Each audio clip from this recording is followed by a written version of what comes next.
Les élèves orientés en Ulysse sont ceux qui, en plus des aménagements et adaptations pédagogiques et des mesures de compensation mises en œuvre par les équipes éducatives, nécessitent un enseignement adapté dans le cadre de regroupements et dont le handicap ne permet pas d'envisager une scolarisation individuelle continue dans une classe ordinaire.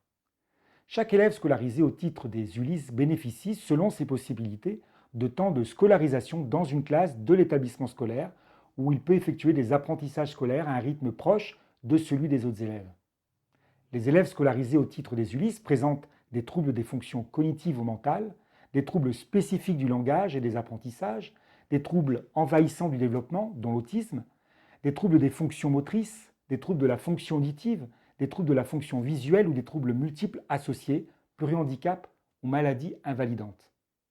Ce sont les commissions des droits et de l'autonomie des personnes handicapées, CDAPH, qui décident de l'orientation d'un élève vers une Ulysse, qui lui offre la possibilité de poursuivre en inclusion des apprentissages adaptés à ses potentialités et besoins et d'acquérir des compétences sociales et scolaires, même lorsque ses acquis sont très réduits.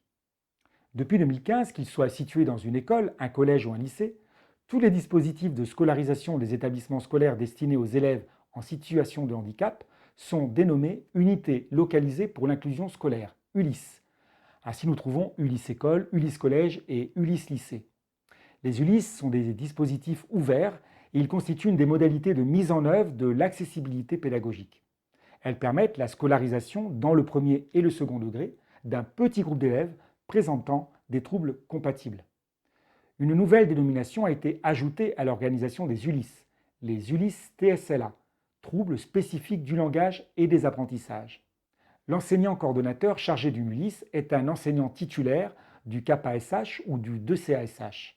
Il fait partie de l'équipe pédagogique de l'établissement scolaire et organise le travail des élèves en situation de handicap dont il a la responsabilité en fonction des indications des projets personnalisés de scolarisation en lien avec l'enseignant référent et avec les enseignants des classes de l'école, du collège ou du lycée.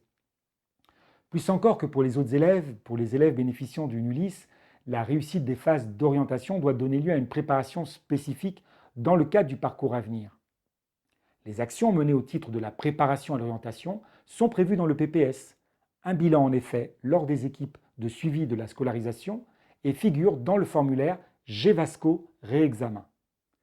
Pour les élèves dont le projet de formation prévoit, à l'issue de la scolarité en collège, l'accès à une formation professionnelle, des stages en entreprise organisés par voie conventionnelle sont proposés afin de construire le projet professionnel.